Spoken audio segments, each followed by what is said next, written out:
technocratie, angoisse existentielle un peu collective, mondialisation, perte d'identité. Enfin, les facteurs sont très nombreux.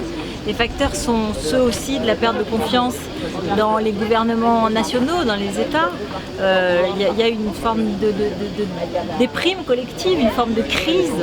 Et du coup, évidemment, l'Europe, elle est beaucoup trop lointaine.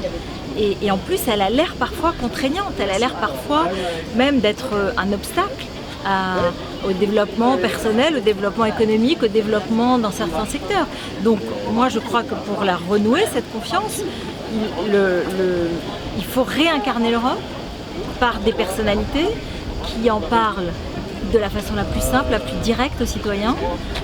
Et il faut qu'elle ait des réussites concrètes et qu'il faut les expliquer, qu'il faut une immense pédagogie qui n'a pas été faite. Il faut que l'entre-soi de Bruxelles soit terminé. Il faut se disperser à travers l'Europe et en parler, quoi, et en donner des exemples. Donc le travail est assez important. Moi je crois, oui, je suis très optimiste, je trouve que c'est un très beau duo qui sort de ce casting européen. La présidente Ursula von der Leyen et Christine Lagarde, chacune dans son rôle évidemment.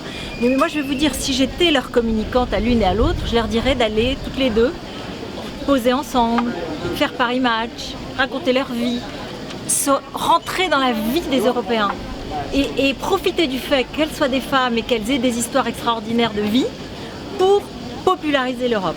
Et on est à une phase où politiquement il faut du volontarisme et de l'incarnation. Et donc peut-être que c'est le moment que ces deux femmes peut-être vont, si elles en profitent et qu'elles le font de cette façon, qu'elles ne sont pas enfermées dans une technocratie et dans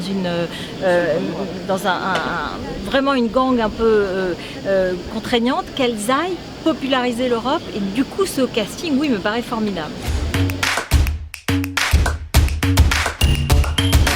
C'est un gros problème, c'est une question que je me pose tous les jours. C'est je pense, surtout ne jamais perdre les deux bouts de la corde, c'est-à-dire cette fameuse premier de cordée. Il faut avoir en tête les premiers, les derniers, ceux qui sont au milieu, et essayer toujours d'avoir, comme journaliste, de l'empathie et de la compréhension pour tout le spectre. Et ne jamais penser qu'on n'est que d'un seul côté, parce que là on a perdu le lien. Et donc ça vaut pour les politiques, mais ça vaut aussi pour les journalistes.